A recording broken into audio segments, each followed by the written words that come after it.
प्यारे बच्चों, आज हम सीबीएसई बोर्ड के एक बेहतरीन प्रश्न जो कक्षा 10वीं में पूछा गया है और बच्चे होते हैं परेशान, हम इसको करेंगे आसान। तो आइए बात करते हैं इस क्वेश्चन पे। ये क्वेश्चन में दिया गया है कि sine to the power 6 theta plus cos के power 6 theta plus 3 sine square theta cos square theta equal to 1। इस बात को हमको प्रूफ करना है। चलिए, प्रूफ करने से पहले हमारे दिमाग में ये बात होनी चाहिए कि लेफ्ट हैंड साइड को राइट हैंड साइड के बराबर दिखाना है, यानी 1 के बराबर हमको दिखाना है, पहली बात। दूसरी बात, हमारे दिमाग में हमेशा ये बात होनी चाहिए कि साइन और कॉस में ये एक्सप्रेशन दिया गया है, इसका मतलब साइन और कॉस में ही इसको सॉल्व करना है। और इनमें एक सबसे बढ़िया रिलेशन होता है sine square theta plus cos square theta equal to 1, यानी इसका यूज करना है हमको, इसका यूज करना है, तभी ज्यादा आसानी से हम इस क्वेश्चन को सॉल्व कर पाएंगे। ये हम जानते हैं। एक दूसरी बात और हम जानते हैं कि यहाँ पावर 6 में है, तो 2 से 6 में जाना है तो हमको क्यूबिक वाला फार्मूला बनाना पड़ेगा। यानी इसको हम अगर क्यूब बना ले, ए क्यूब प्लस बी क्यूब और प्लस 3ab ब्रैकेट में a प्लस बी, अगर हम ऐसा कुछ बना लेते हैं तो ये क्या बन जाता है, a प्लस बी का होल क्यूब। क्या बन जाता है, a प्लस बी का होल क्यूब। ये दो पॉइंट अगर हमारे दिमाग में फीड हैं तो ये क्वेश्चन बहुत आसान होने वाला है। तो लेफ्ट हैंड साइड अगर हम यहाँ से ले लेते हैं और 6 को क्या लिख लेते हैं कि sine square theta two the power 3, तभी तो 6 हो जाएगा, 3 दूनी 6। अच्छा, ऐसे ही यहाँ पे कॉस को भी कर लेंगे, cos square theta two the power 3। दो तो बन गए। अब आगे की व्यवस्था देखिए, 3 ए की जगह पे आपको ये दिख रहा है, बी की जगह पे ये दिख रहा है, मतलब ए की जगह पे साइन स्क्वायर थीटा और बी की जगह पे कॉस स्क्वायर थीटा।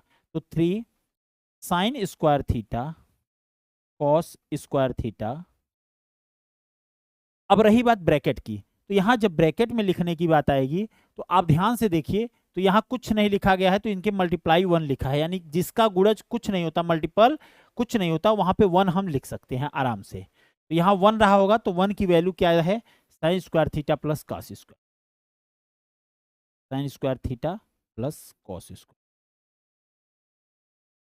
अब अगर यहां से लेके पूरे यहां तक का पूरा एक्सप्रेशन देखा जाए तो हमारा लेफ्ट हैंड साइड कन्वर्ट होके क्या आ गया कि sine square theta plus cos square theta whole cube.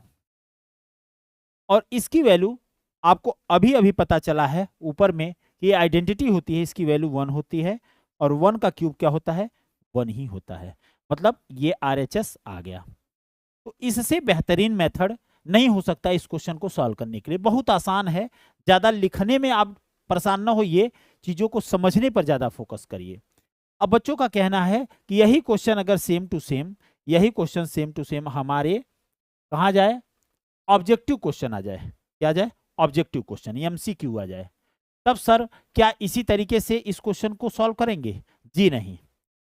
आप पढ़ किससे रहे हैं? विपुल सर से। और विपुल सर हर एक चीज के जड़ तक जाते हैं और तब वहां से लेकर उठते हैं, वैसे ही इस क्वेश्चन के जड़ तक जाएंगे। जब अगर ये ऑप्शनल क्वेश्चन मिल जाए, यानी MCQ में आ जाए, बड़ा क्वेश्चन आएगा तब तो सॉल्व करके करेंगे, लेकिन अगर MCQ में आ जाता है तो आप ऑप्शन में मान लीजिए ये दिया गया है 1, बी ऑप्शन है, इसकी वैल्यू मान लीजिए यहाँ पे इरेज करके यही वैल्यू पूछ ली गई है कि इसकी वैल्यू बताइए। ठीक है, वैसे तो आपको आंसर पता है, लेकिन फिर भी 1 -1 और C 0 और D कर देते हैं नन, नन ऑफ दिस।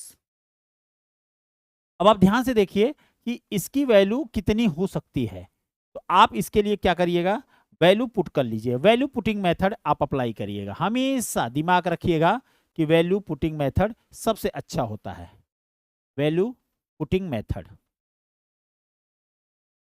इस मेथड में क्या होता है सर, आप कुछ नहीं करना है, बस एक एंगल ले लेना है, कोई भी एक एंगल ले लीजिए। जैसे थीटा की वैल्यू हम 90 ले लेते हैं, आप 0 भी ले सकते हैं, 45 भी ले सकते हैं, 60 भी ले सकते हैं। 90 लेने का फायदा क्या है कि कुछ ऐसे टर्म्स होंगे जो 0 हो जाएंगे। आइए देखते हैं कैसे।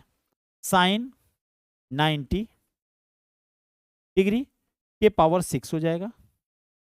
इसी तरीके से कॉस 90, मैं लिख रहा हूं, आपको लिखने की जरूरत नहीं है बेटा, हाँ, 3 साइन स्क्वायर 90 कॉस स्क्वायर 90। अब एक बात आपको पता होनी चाहिए कि cos 90 की वैल्यू 0 होती है, तो ये 0 हो जाएगा, और ये 0 चूंकि होगा तो ये भी 0 हो जाएगा। इसकी वैल्यू क्या होती है? sin 90 की वैल्यू 1 होती है, 1 के पावर 6 दैट इज 1। तो ऑप्शन नंबर ए इसका राइट आंसर बन जाएगा। यानी अगर ये एमसीक्यू में आता है कुछ इस तरीके से सॉल्व करेंगे, अगर डिस्क्रिप्शन में आता है तो कुछ इस तरीके से करेंगे।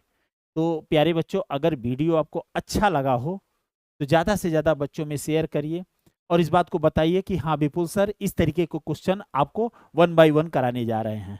धन्यवाद।